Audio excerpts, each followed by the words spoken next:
Shalom jemaat terkasih, kiranya sukacita dan damai Kristus senantiasa mengalir bagi kita semua.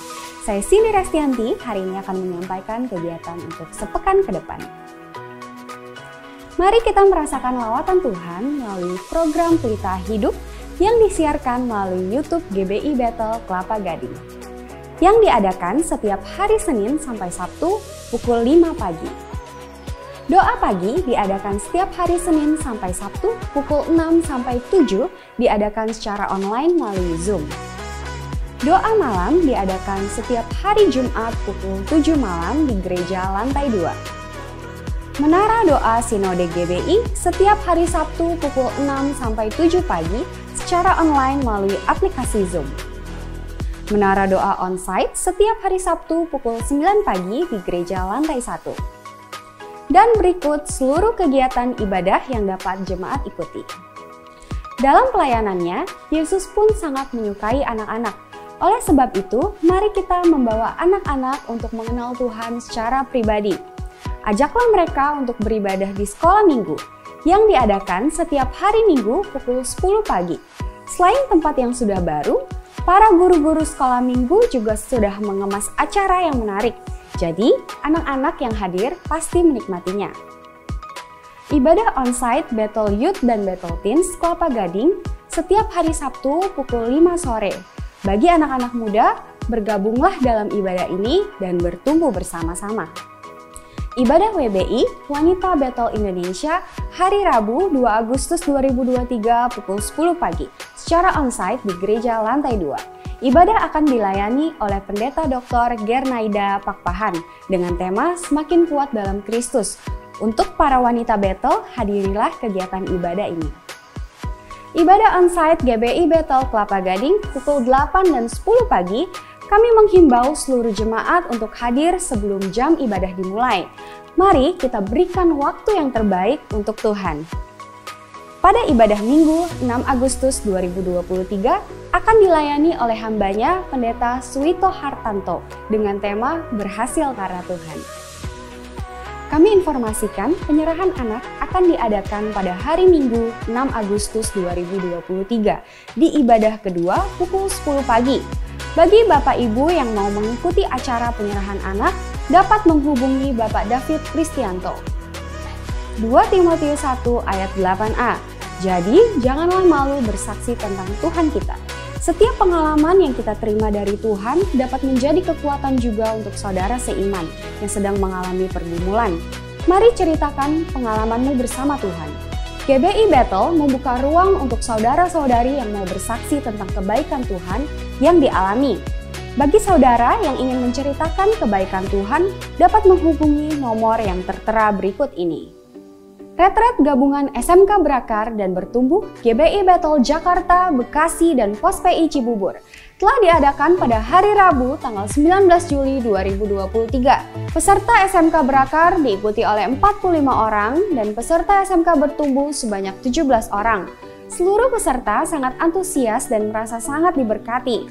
Diharapkan melalui kegiatan ini kiranya seluruh peserta dapat semakin mengalami pertumbuhan rohani dan siap untuk melayani Tuhan di gereja lokal masing-masing, bahkan menjadi saksi Kristus bagi kemuliaan nama Tuhan. Bagi saudara yang belum terlibat dalam acara Saya Murid Kristus atau SMK, kiranya saudara dapat mengikuti kegiatan ini di lain kesempatan.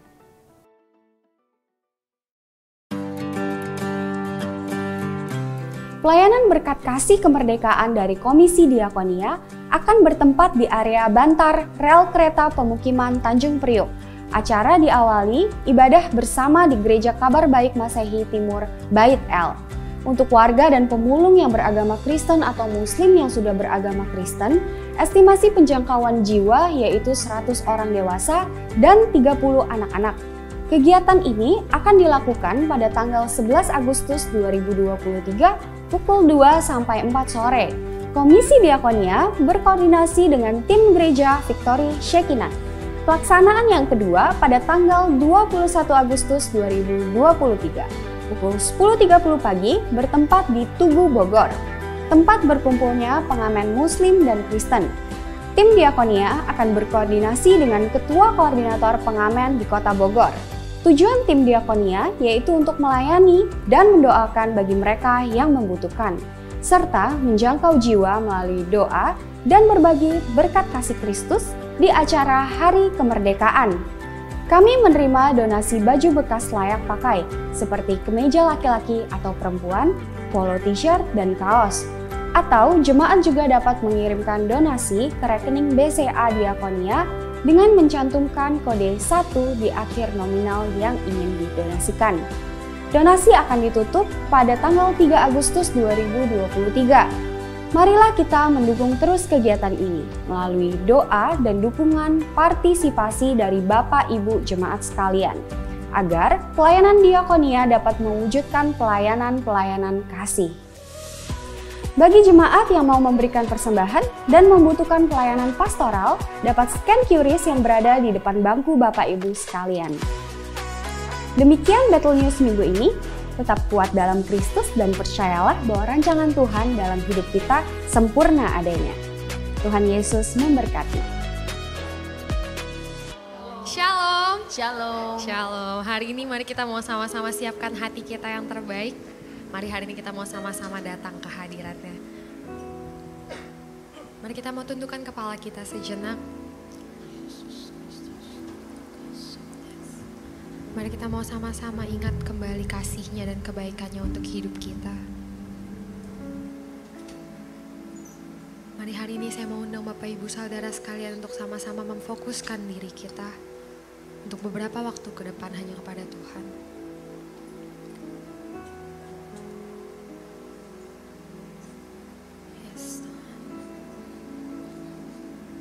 Dia Allah yang baik bagi hidup kita. Dan biar hari ini segala pujian, penyembahan, dan pengagungan hanya untuk-Nya. Yes, terima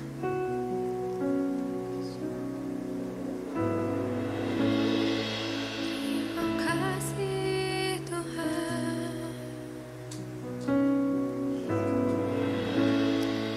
Terima kasih.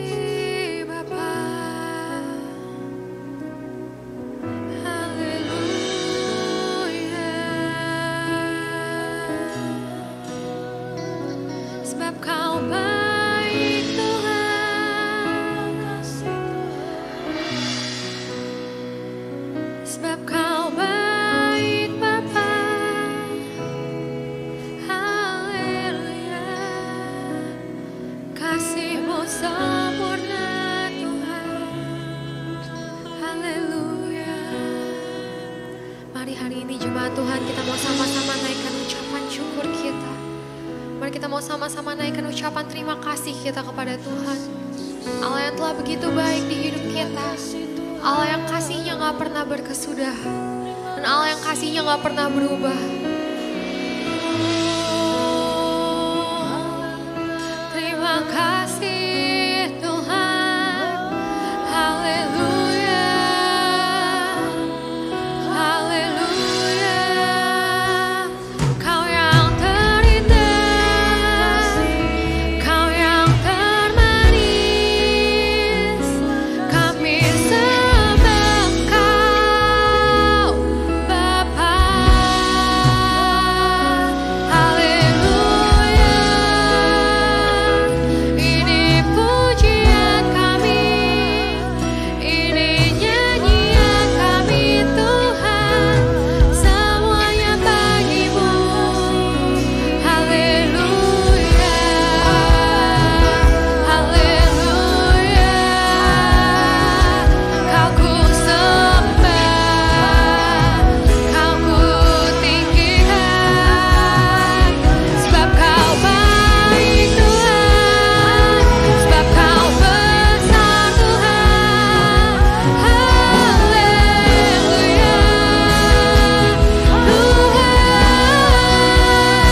Sebab tiada Allah yang seperti-Mu Tuhan.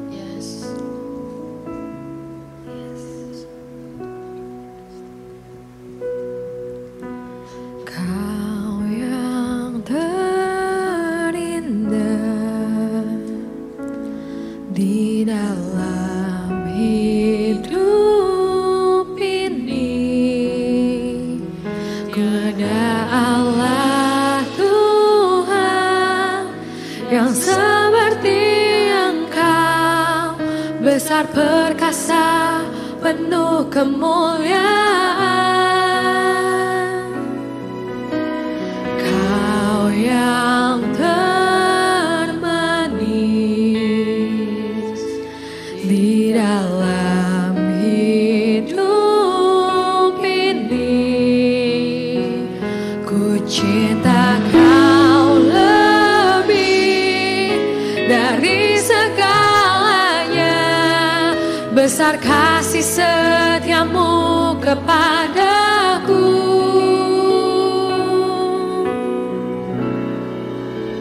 Ku sembah Kau, ya Allahku. Ku tinggikan nama-Mu selalu. Tiada lutut tak bertelut menyembah Yesus Tuhan Rajaku.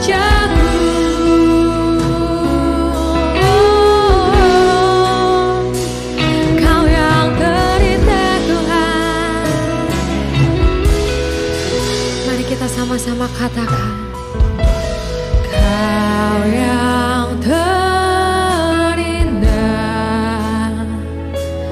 di dalam hidup ini, tiada Allah Tuhan yang seperti Engkau, besar perkasa penuh kemuliaan. Kau yang termanis, Kau yang termanis di hidupku.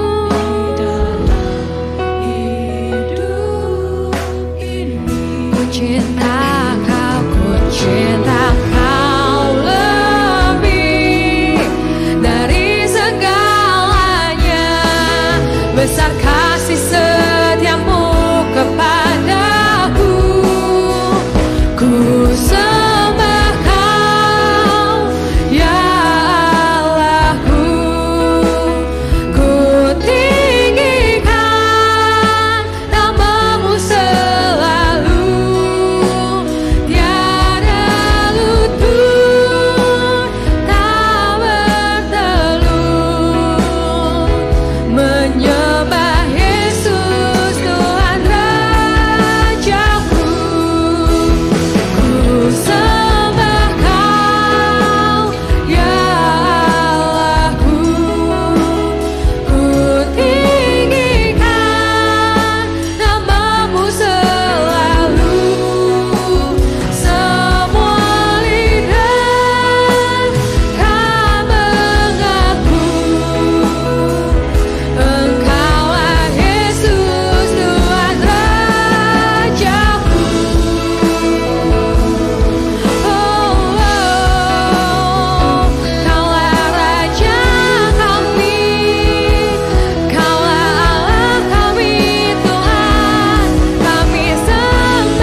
lagi kita mau nyatakan. Ku sembah Kau, ya Allahku, ku tinggikan nama-Mu selalu. Semua lidah kan mengaku Engkaulah Yesus Tuhan Rajaku. Jemaat sekalian, saya undang untuk bangkit berdiri.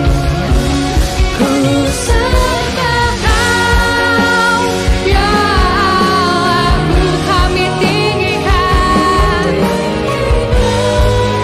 nama-Mu selalu. Tiada lutku tak bertelut menyembah Yesus Tuhan Rajaku, menyembah Yesus Tuhan Rajaku, menyembah Yesus Tuhan Rajaku. Berikan kemuliaan sorak-sorai yang paling meriah buat Tuhan Allah kita. Haleluya, sorakan haleluya. Yes Tuhan, sungguh Kaulah yang baik Tuhan, sungguh Kaulah Raja di hidup kami Tuhan. Dan hari ini Tuhan, kami umat-Mu mau bersorak-sorai memuji dan meninggikan nama-Mu. Hari ini Tuhan, beracaralah Tuhan di ibadah ini Tuhan. Sebab kami rindu Tuhan untuk lebih lagi Tuhan mengalami Engkau di tempat ini.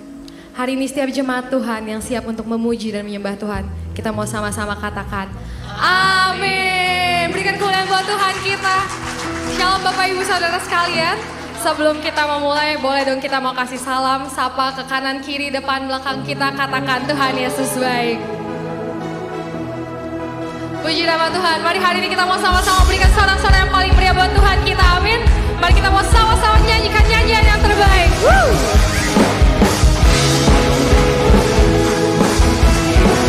Sebab hari ini Tuhan hadir bersama-sama dengan setiap kita, amin.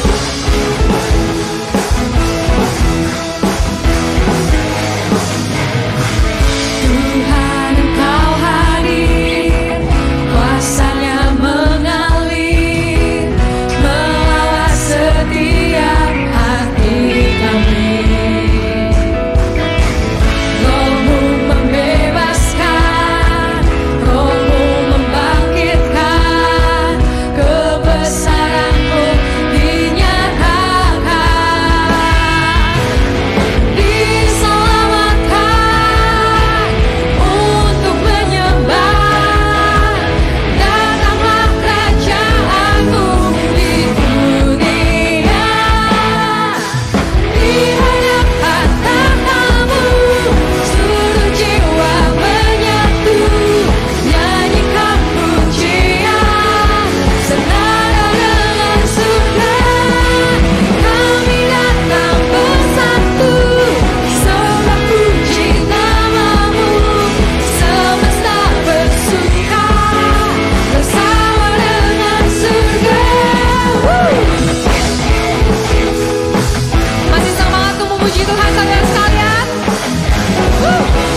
sama-sama puji Tuhan kita.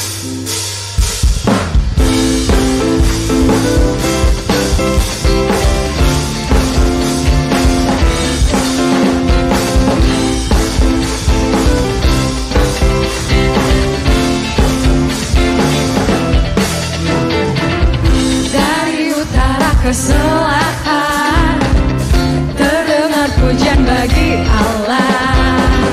Dari barat sampai ke timur, nama Yesus disanjung tinggi.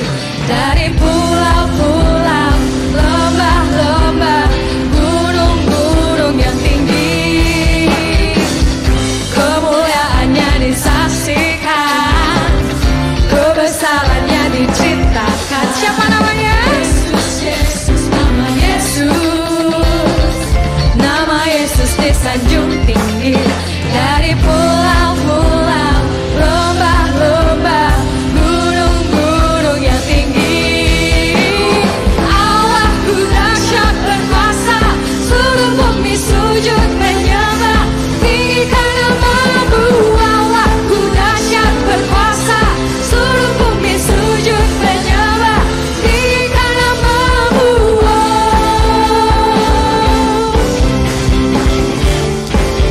Haleluya.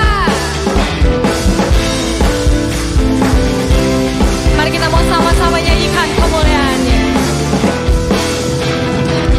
Kemuliaannya disaksikan, kebesarannya diceritakan.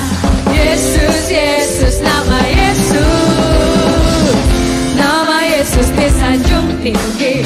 Dari pulau-pulau, lembah-lembah, gunung-gunung yang tinggi, Allahku dahsyat berkuasa, seluruh bumi sujud menyembah, tinggikan namamu. Allahku dahsyat berkuasa, seluruh bumi sujud menyembah, tinggikan namamu.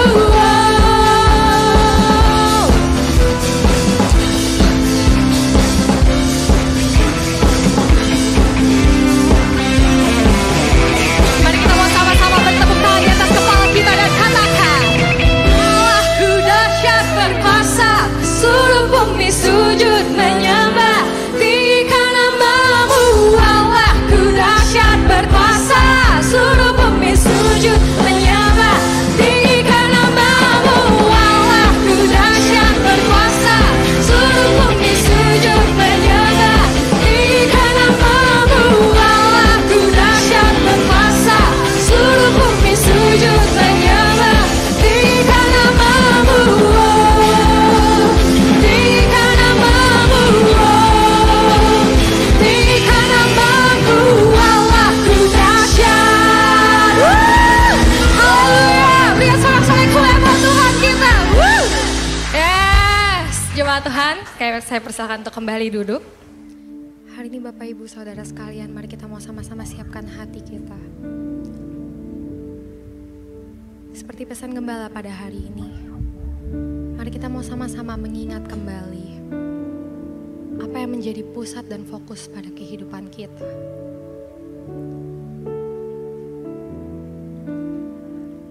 Hari ini melalui lagu ini, mari kita mau sama-sama nyatakan kembali bahwa Yesuslah pusat kehidupan kita, bahwa Yesuslah fokus kehidupan kita.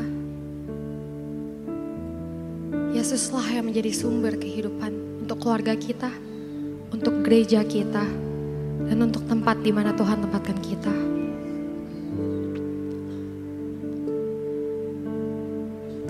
Yes, Tuhan. Thank you, Jesus. Yes,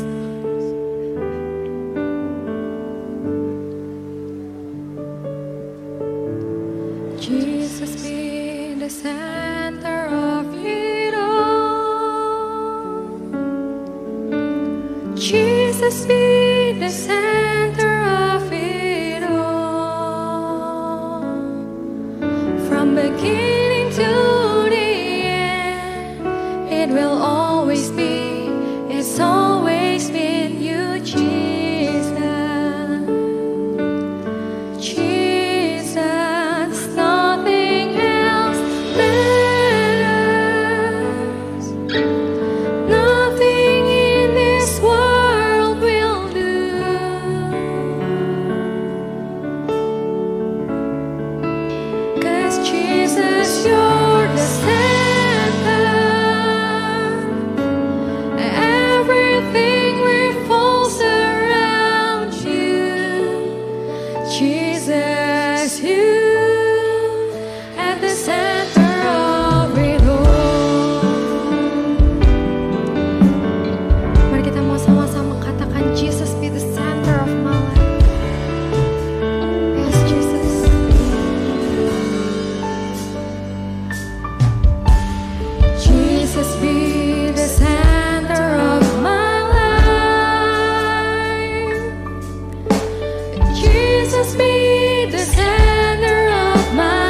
undang jemaat sekalian untuk sama-sama bangkit berdiri. Jika hari ini kau ingin menyatakan bahwa Tuhan adalah pusat kehidupanmu, maka hari ini mari kita mau sama-sama nyanyikan lagu ini dari kesungguhan hati kita yang paling dalam. Jika kau ingin mengangkat tanganmu, jika kau ingin berteriak untuk Tuhan, lakukan apapun itu untuk Tuhan. Karena hari ini tentang hubunganmu dengan Tuhan. Sebab hari ini Tuhan rindu untuk bertemu dengan kita, dan Tuhan rindu untuk bekerja buat setiap kita.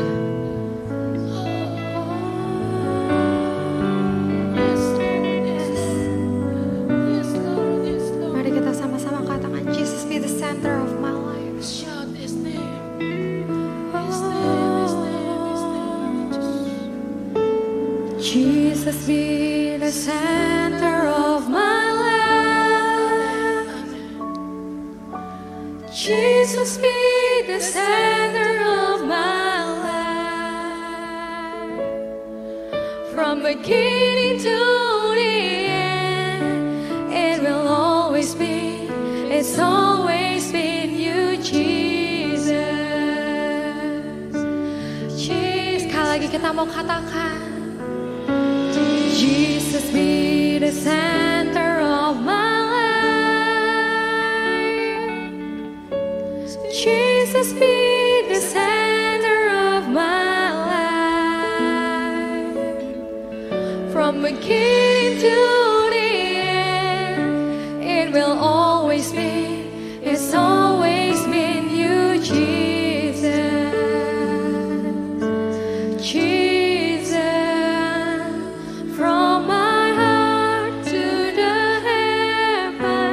Jesus be the center, it's all about you.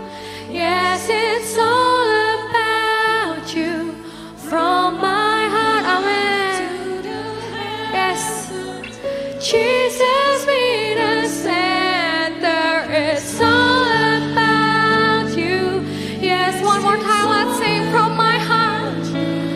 From my heart to the pada hambanya saya persilahkan. Yes, Jesus, it's all about you. Yes, it's all about you. Haleluya. Shalom saudara yang dikasihi oleh Tuhan Yesus Kristus. Senang sekali saya Pendeta Rubin Adi Abraham bisa melayani Anda lagi dalam ibadah ini. Hari ini saya akan menyampaikan firman dengan judul Mengatasi Stres. Dalam Mazmur 42 ayat 2-6, firman Tuhan berkata demikian. Seperti rusa yang merindukan sungai yang berair, demikianlah jiwaku merindukan Engkau ya Allah. Jiwaku haus kepada Allah yang hidup. Bilakah aku boleh datang melihat Allah? Air mataku menjadi makananku siang dan malam. Karena sepanjang hari orang berkata kepadaku, di mana Allahmu? Inilah yang hendak ku ingat sementara jiwaku gundah gulana. Bagaimana aku berjalan maju dalam kepadatan manusia, mendahului mereka melangkah ke rumah Allah dengan suara sorak-sorai dan nyanyian syukur dalam keramaian orang-orang yang mengadakan perayaan. Mengapa engkau tertekan, hai jiwaku, dan gelisah di dalam diriku? Berharaplah kepada Allah, sebab aku akan bersyukur lagi kepadanya, penolongku dan Allahku. Amin. Saudara, pertama kita harus memahami stres itu apa. Kita sedang hidup dalam dunia yang penuh dengan tantangan. Kita menghadapi bermacam-macam masalah dan itu bisa menyebabkan orang menjadi stres. Apa sih stres itu? Stres adalah tekanan fisik dan mental yang dirasakan karena kita harus menyesuaikan diri terhadap suatu keadaan atau menyesuaikan diri terhadap suatu perubahan. Misalnya, kalau saudara pindah rumah, ketemu dengan tetangga-tetangga baru, itu bisa menimbulkan rasa stres. Karena kita juga berpikir apakah kita akan betah di sana atau tidak. Apalagi pindah keluar kota, keluar negeri, tingkatan stresnya mungkin lebih tinggi. Saudara memiliki pekerjaan yang baru, ketemu dengan teman-teman sekantor yang sama sekali berbeda dengan pekerjaan yang lama. Ini juga bisa menimbulkan stres. Apakah saya bisa cocok dengan orang itu atau tidak? Nah, tetapi stres itu ada dua macam. Ada stres yang positif, eustress namanya. Tetapi kebanyakan orang bermasalah karena stres yang negatif, yaitu distress. Saya ambil contoh ya, stres yang positif. Kalau saudara diwawancara untuk diterima dalam sebuah pekerjaan, pasti kan ada stresnya. Tetapi kalau saudara menghadapinya dengan baik, apalagi kalau diterima dalam pekerjaan itu, wah syukur. Atau contoh yang lain, saudara memberi kesaksian di depan umum. Wah, itu akan membuat kita stres. Suara kita mulai terbata-bata, kita mulai blank. Apalagi kalau saudara harus menyampaikan renungan ataukah firman Tuhan. Ya, dengar orang khotbah gampang, ngeritik orang khotbah lebih gampang. Coba saudara yang khotbah, itu bisa stres sendiri.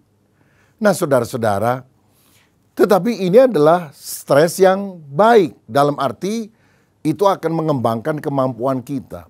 Tetapi kalau stres yang buruk itu disebabkan karena banyak hal. Misalnya pekerjaan yang bertumpuk-tumpuk. Uang kita yang kurang. Kesehatan makin lama makin menurun. Itu bisa menyebabkan distress dalam kehidupan kita. Nah, apa yang akan menjadi efek negatif daripada stres itu? Yang pertama, stres akan mempengaruhi kita secara fisik. Tubuh jadi lemah, sakit-sakitan, insomnia, nggak bisa tidur, gelisah saudara. Bahkan bisa sakit beneran. Saya ingat satu kali ada seorang yang datang kepada dokter, dia bilang, dokter bisa kasih resep nggak buat saya? Saya ini susah tidur. Dokter bilang, oke bisa saya kasih resep, tapi cara alami dulu deh ya. Kamu kalau malam tidur, caranya gini. Kamu ngomong di dalam hati 1 sampai 10, pikiran kamu pusatkan pada satu titik. Jadi kalau kamu mau bicara lambat, 1, 2, 3, 4, 5. Maka saya yakin pada hitungan ke-7, 8 atau sebelum 10 kamu sudah tidur. Oke, saya coba dulu dokter ya. Saudara, minggu depan dia datang lagi, saya udah coba dokter. Kelihatannya cukup berhasil.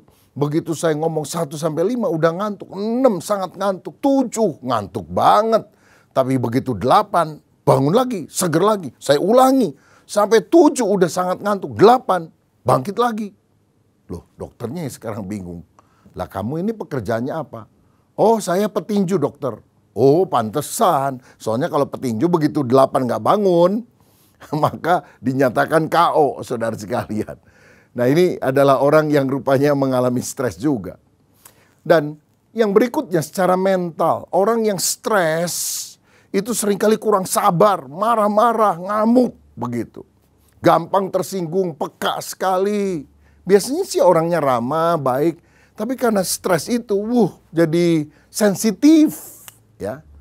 Gampang sekali gelisah di dalam hatinya dan seringkali lupa. Aduh, tadi saya udah minum vitamin belum ya? Minum obat atau belum ya? Lihat kacamata saya enggak? Padahal kacamatanya lagi dipakai terus ditaruh di dekat kepalanya. Sampai ada orang bilang, sudah makan belum ya saya ini? Rasanya belum makan. Istrinya mengingat, tadi kan baru makan, baru diberesin. Karena stres, saudara. Dan yang berikutnya adalah stres juga bisa mengakibatkan efek negatif secara rohani. Orang yang stres, banyak masalah, kadang-kadang malas bersaat teduh. Oh, doa, baca firman, tidak menarik lagi. Kadang-kadang maunya tidur, malas kerja, malas ibadah, malas melayani. Rasanya sudah tidak ada gairah, tidak lagi on fire, berkobar-kobar. Karena tekanan demi tekanan yang sering kali datang dalam kehidupan. Dan saya tidak tahu kondisi saudara seperti apa. Apakah saudara merasa ciri-ciri itu ada dalam hidupmu? Kita akan lihat sekarang penyebab stres. Apa sih yang bikin orang termasuk saudara bisa stres? Pertama, stres bisa terjadi karena adanya masalah dengan Tuhan. Kalau relasi kita dengan Tuhan tidak baik, kita tertekan. Daud pernah berkata ketika dia berdosa, berzina dengan istri Uria, lalu dia tutupi semuanya dengan siasatnya. Dia bilang, selama aku berdiam diri, aku tertekan, tulang-tulangku terasa kering. Tapi kemudian dia bilang, dosaku ku beritahukan kepadamu, dan engkau mengampuni aku. Berbahagialah orang yang pelanggarannya ditutup oleh Tuhan. Saudara, ketika pengampunan itu datang, lega. Tapi sebelumnya, kegelisahan ada dalam kehidupan. Saudara, kalau relasi kita dengan Tuhan itu tidak baik, kita gampang stres. Walaupun mungkin orang kaya, terkenal, ternama. Tapi kalau nggak ada hubungan dengan Tuhan, kosong batinnya. Saudara lihat, banyak artis Korea Selatan masih muda-muda, umur 20-an, 30-an lah. Cantik, tampan, kaya. Followernya di Instagram, di Facebook, atau di sosial media yang lain sangat banyak. Tapi mati bunuh diri karena apa? Kehampaan di dalam dirinya. Saya ingat sekian abad yang lampau ada seorang pemimpin Yunani yang terkenal, Alexander the Great. Pada usia 33 tahun dia menaklukkan seluruh daratan Eropa dan tidak ada orang berani melawan dia. Tapi dia sakit, kemudian menjelang ajal dia berkata kepada orang yang menjaga dia, kalau aku mati, biar kau lubangi peti matiku, julurkan tanganku keluar dan tulis di batu nisanku. Aku lahir dengan tangan yang kosong dan aku pulang dengan tangan yang kosong. Kenapa begitu? Karena tanpa Tuhan di dalam hidup kita, hati kita hampa, hati kita merana. Saudara, karena itu isilah batinmu dengan relasi yang baik dengan Tuhan. Hatimu tidak bisa dipenuhkan dengan sukacita kalau hanya diisi dengan benda-benda duniawi. Uang yang banyak, rumah yang gede, mobil yang bagus, liburan ke mancanegara. Izinkan Tuhan menjadi pribadi yang terpenting dalam hidup saudara. Yang kedua, stres juga bisa disebabkan karena ada masalah dengan orang lain. Suami istri berantem, ya, atau anak berantem sama orang tua, berantem sama mertua, ya jelas bisa stres. Aduh, rasanya sumpah, tertekan. Karena itu kita penting sekali menjalin hubungan yang baik dengan orang lain. Punya soft skill, human relation yang baik. Ada seorang bernama Dale Carnegie pernah berkata bahwa sukses itu 15% ditentukan oleh kemampuan teknis, oleh IQ. Tetapi 85% keberhasilan seseorang ditentukan dari kemampuannya menjalin hubungan dengan orang lain. Kalau kita punya banyak relasi, maka kesuksesan akan terjadi. Dan kita juga akan bahagia. Ingat rumus ini, satu musuh terlalu banyak, 1000 teman terlalu sedikit. Satu musuh bisa membuat saudara makan tidak enak, tidur tidak nyenyak. Lagi makan tidak bisa tidur, lagi tidur tidak bisa makan. Ya memang benar seperti itu kan. Nah karena itu mari kita belajar hidup rukun, berdamai. Terutama di dalam keluarga kita. Ibu Teresa dari Kalkuta, India, seorang wanita saleh yang melayani banyak orang-orang miskin, pernah ditanya oleh seseorang, Ibu, bagaimana caranya kita mewujudkan perdamaian dunia? Dia bilang, pulang ke rumahmu, kasihi keluargamu, maka dunia akan berdamai. Karena memang saudara sekalian, keributan di dalam skala yang lebih luas itu dimulai dari keributan di dalam keluarga. Kalau keluarga rukun, lingkungan rukun, tempat pekerjaan rukun, masyarakat rukun, dunia juga akan rukun. Mari kita belajar hidup berdamai dengan orang lain. Kalau kita benci, jengkel, dendam, punya musuh, gelisah hidup kita, stres. Tapi kalau kita rukun, saling mengasihi, wah hidup ini akan sangat indah. Dan kesanalah Tuhan akan memberitakan berkat kehidupan sampai selamanya. Yang ketiga, orang bisa stres karena ada masalah dengan diri sendiri. Misalnya orang yang suka berpikiran negatif, negative thinking, itu seringkali stres. Lihat ada orang yang ketok pintu malam-malam, tok tok tok, siapa ya? Jangan-jangan maling, jangan-jangan maling. Gelisah di dalam. Tiba-tiba anak teriak, Ma tolong dibuka. Itu saya tadi pesan melalui online, pizza. Oh, yang nganter makanan toh.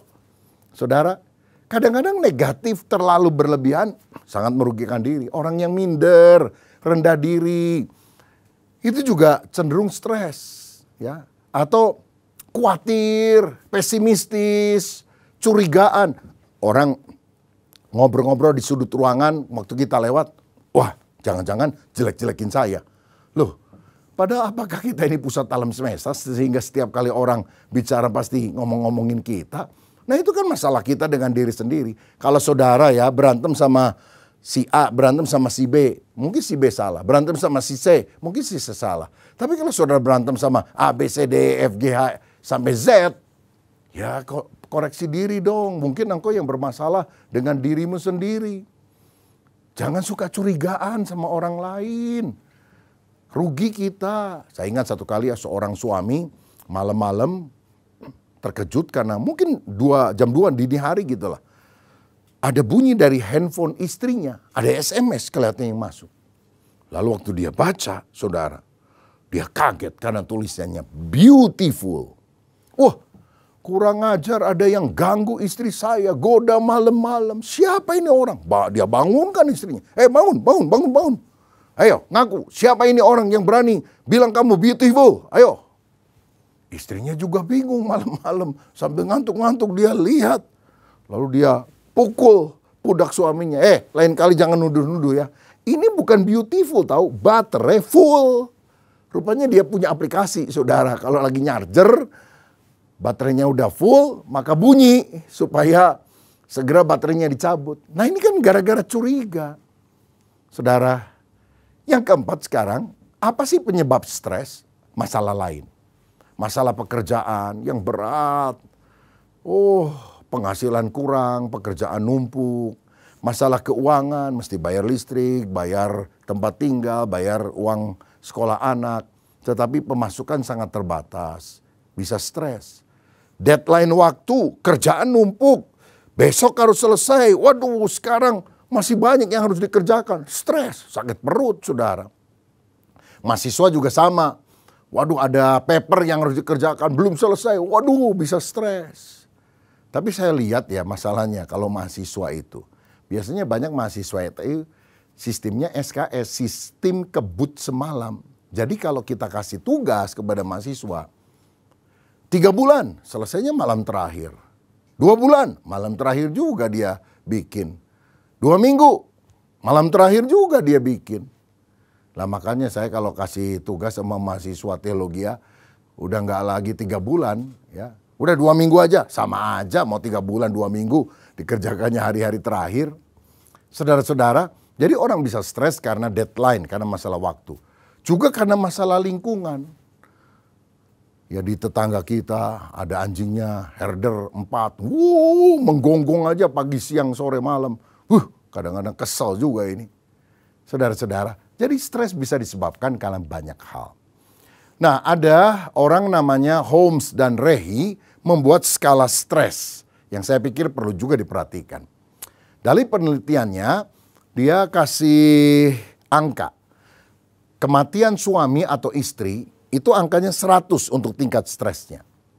Perceraian, angka stresnya 73. Kematian keluarga dekat, misalnya orang tua, adik atau kakak, itu 63. Sakit 53. Menikah itu 50. Berhenti bekerja 40. Liburan 41. Hamil 40.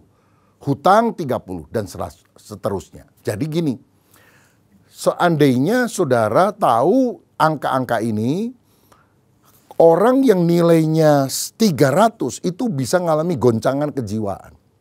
Jadi kalau misalnya ya, saudara pindah kerja, sebaiknya jangan berbarengan dengan pindah rumah. Sebab kalau misalnya ada kematian keluarga dekat, saudara punya utang lagi. Waduh, itu angka stresnya jadi nambah-nambah, saudara. Ayo coba atur irama kehidupan dengan lebih baik. Nah, sekarang kita akan lihat bagaimana caranya kita bisa mengatasi stres. Pemazmur tadi berkata, air mataku menjadi makananku siang dan malam. Sebab orang bertanya, di mana Allahmu? Mana katanya ada Tuhan? Kok kamu punya masalah gak ditolong? Tapi dia berkata, mengapa engkau tertekan hai jiwaku? Berharaplah kepada Tuhan. Sebab aku akan bersyukur lagi kepada dia. Allahku, penolongku. Saudara, kita harus berani berkata kepada jiwa kita, diri kita, jangan stres, mengapa tertekan, berharap sama Tuhan. Tuhan sanggup memberikan pertolongan. Jadi, kunci sederhana untuk kita mengatasi stres, yang pertama, pelihara kondisi tubuh kita. Caranya gimana? Belajar rileks. Jangan terlalu tegang dalam hidup ini. Semuanya itu diatur sama Tuhan, saudara. Ya, dengarkan musik-musik yang lembut, mandi, air dingin atau air hangat, terserah saudara. Lalu istirahat, tidur, atau ambil waktu untuk bepergian ke tempat yang banyak pemandangan hijau-hijau, orang sekarang bilang healing gitu ya. Markus 6 ayat 31 dan 32. Dikatakan begini tentang Yesus. Lalu Yesus berkata kepada mereka, marilah ke tempat yang sunyi supaya kita sendirian dan beristirahatlah seketika. Sebab memang begitu banyaknya orang yang datang dan yang pergi sehingga makan pun mereka tidak sempat. Maka berangkatlah mereka untuk mengasihkan diri dengan perahu ke tempat yang sunyi. Yesus saja membutuhkan istirahat. Masa saudara nggak istirahat? Mesin aja mesti ada istirahatnya, kalau nggak jebol. Masa saudara tidak beristirahat?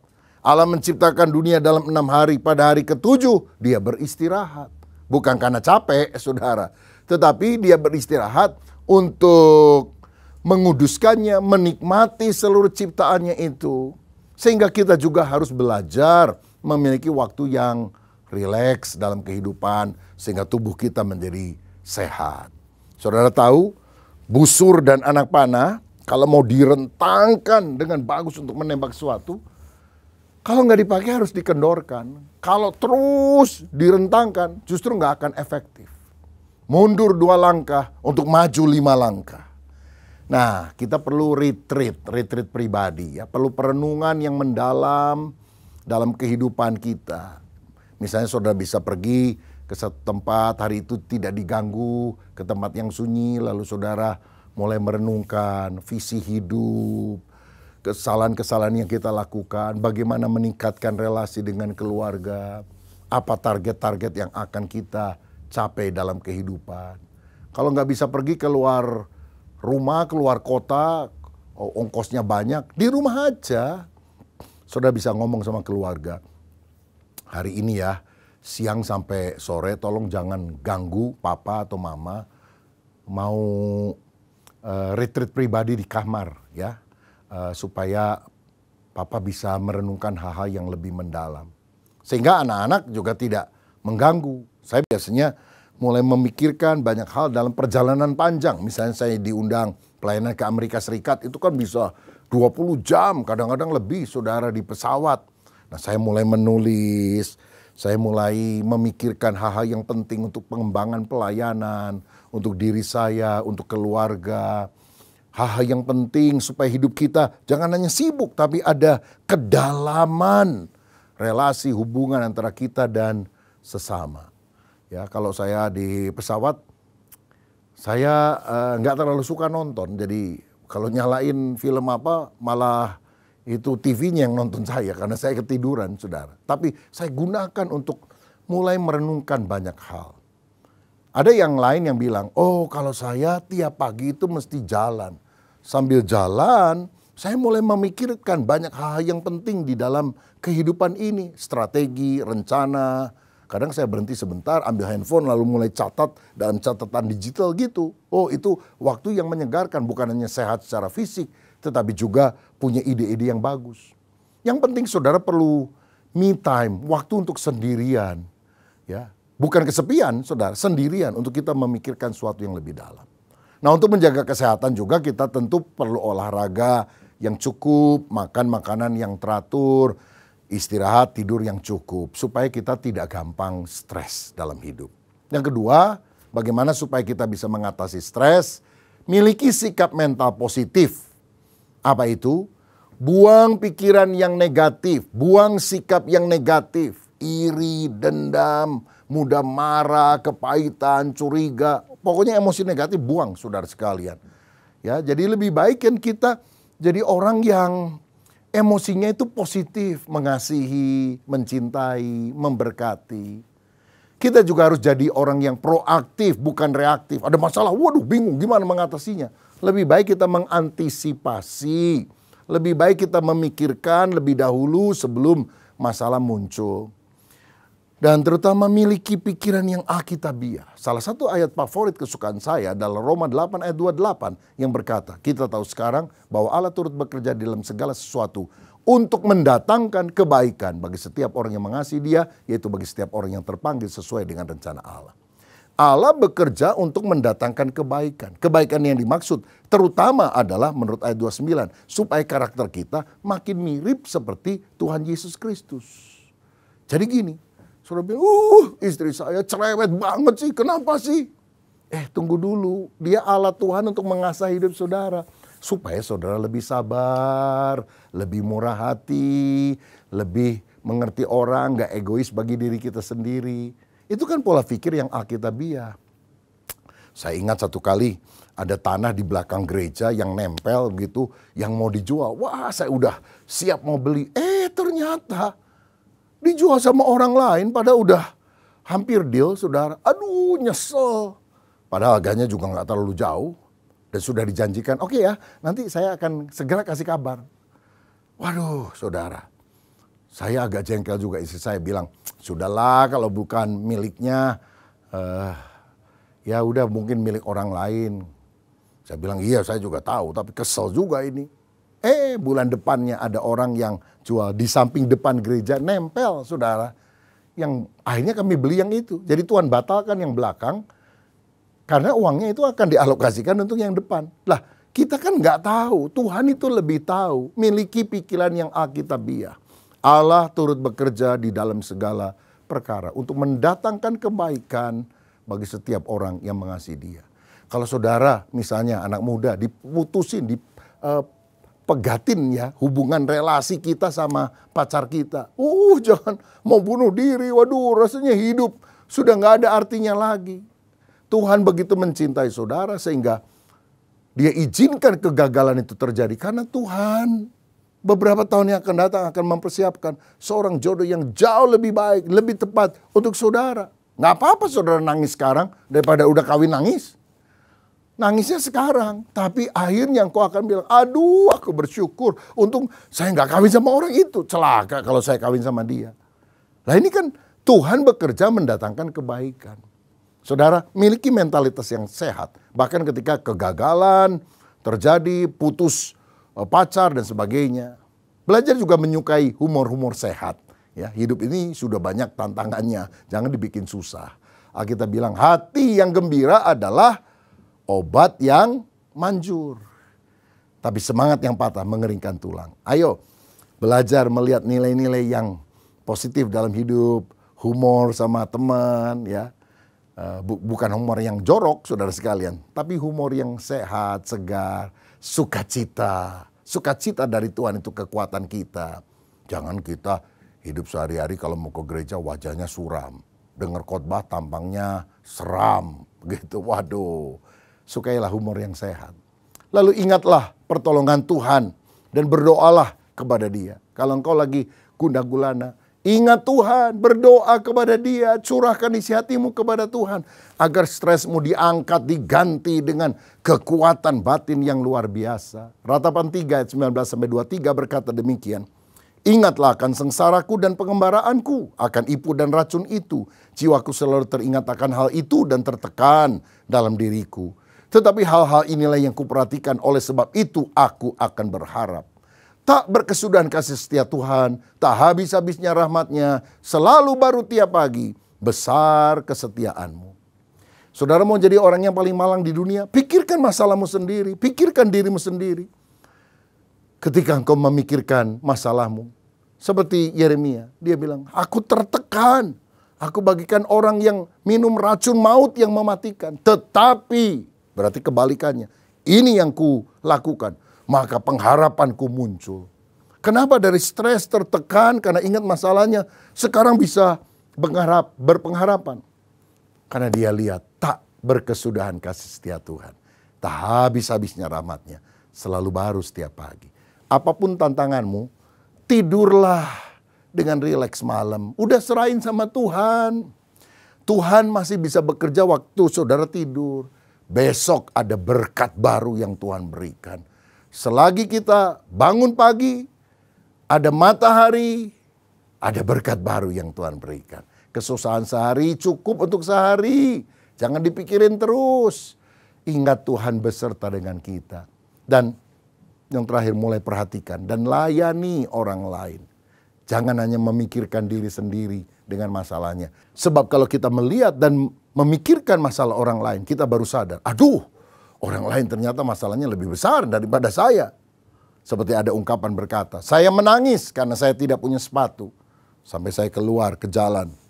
Dan saya masih bisa melihat ada orang yang tetap tertawa, tersenyum, walaupun dia sudah tidak punya kaki. Masalah orang lain kadang-kadang lebih berat, tapi dia bisa mengatasinya. Masa saudara stres terus? Saya ingat sekian tahun yang lalu ada seorang rekan pelayan Tuhan di gereja datang ke rumah, dia bilang, aduh saya banyak masalah, saya mau cuti ini dari pelayanan, mundur dulu dah dari pelayanan. Saya bilang, tunggu dulu, saya ini udah janji mau doain orang sakit. Gini ya deh, kamu bawa kendaraan nggak? Gimana kalau saya ikut kendaraan kamu, kita kunjungi ya? Karena dia pelayan Tuhan juga saudara. Kita kunjungi, nanti setelah saya doakan, nah kita bisa pulang ngobrol lebih panjang. Ya udah, saya juga pas nggak ada acara. Saya kunjungi rumah yang pertama, saya teguhkan jemaat yang sedang punya problem. Teman saya diem aja, saudara sekalian.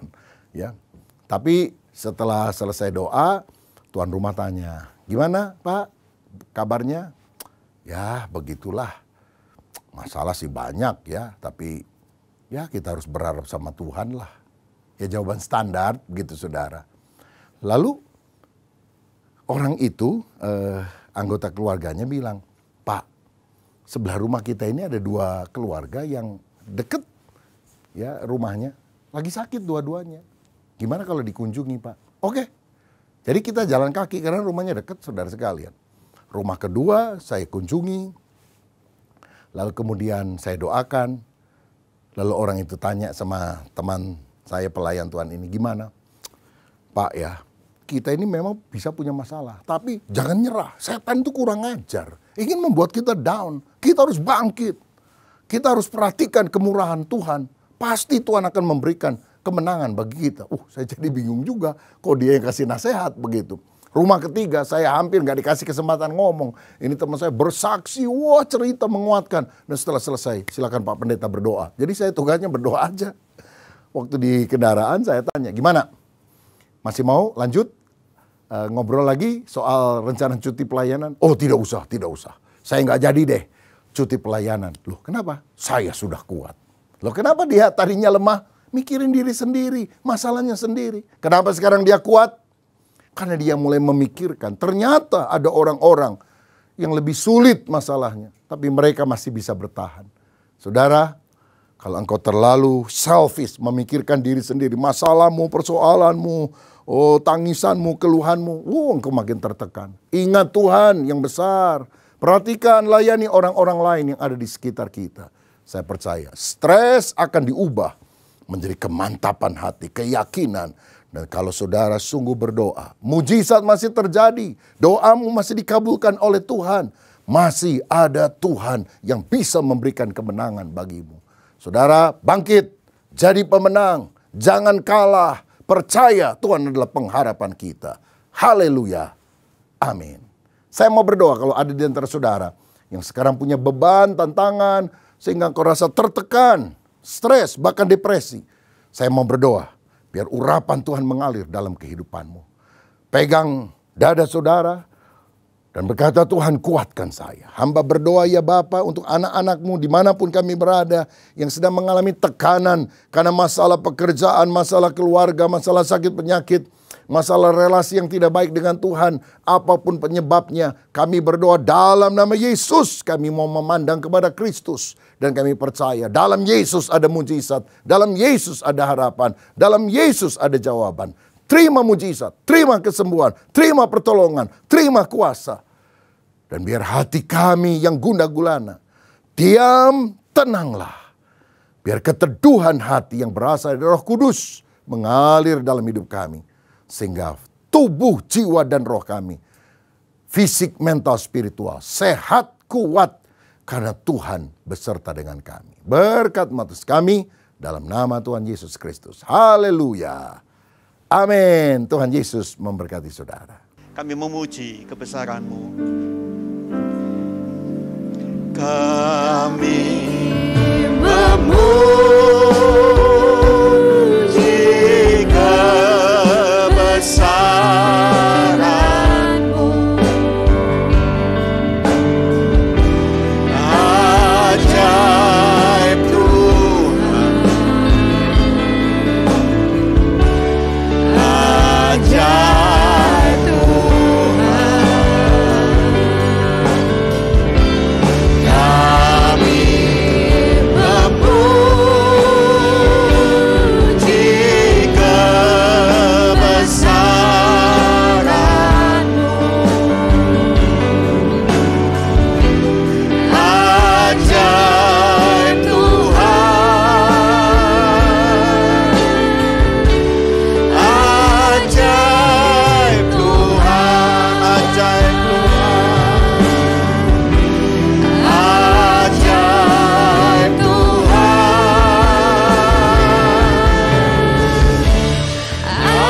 ajaib Tuhan.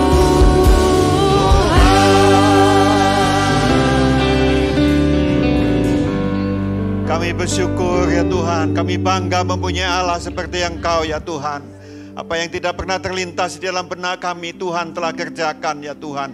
Kesaksian-kesaksian yang indah ya Tuhan, kami boleh dengarkan ya Tuhan. Terima kasih Tuhan. Tuhan terima kasih. Terima kasih untuk ibadah hari ini ya Tuhan, baik yang pertama maupun kedua ya Tuhan. Biarlah kiranya hamba-hamba-Mu yang melayani pada hari ini diberkati oleh Tuhan sendiri. Terima kasih Bapa, terima kasih ya Tuhan, terima kasih. Kami juga berdoa untuk bangsa kami ya Tuhan, menjelang tahun pemilu tahun depan ya Tuhan. Kiranya Tuhan Engkau pilihkanlah bagi kami rakyat Indonesia ini pemimpin yang baik, pemimpin yang takut akan Engkau, pemimpin yang tahu tujuannya ya Tuhan, yang mempunyai rencana-rencana yang baik yang daripada-Mu saja ya Tuhan. Tuhan tolong kami ya Tuhan. Terima kasih Bapa, terima kasih Tuhan. Dan biarlah menjelang pemilu ini keadaan di Indonesia tetap baik ya Tuhan. Tidak ada kerusuhan-kerusuhan, tetap damai ya Tuhan. Perekonomian boleh berjalan dengan lebih baik lagi ya Tuhan. Terima kasih Bapa, terima kasih Tuhan. Sebentar kami akan pulang meninggalkan tempat ini dan kami percaya Engkau menyertai kami semua. Mari sekarang saudara sekalian, angkat tanganmu, siapkan hatimu, dan kiranya damai sejahtera dari Allah Bapa, kasih sayang dari Tuhan kita Yesus Kristus, penyertaan, penghiburan, persekutuan dengan Roh Kudus ada pada kita semua mulai siang hari ini kekal sampai selama-lamanya. Mari kita semua katakan amin.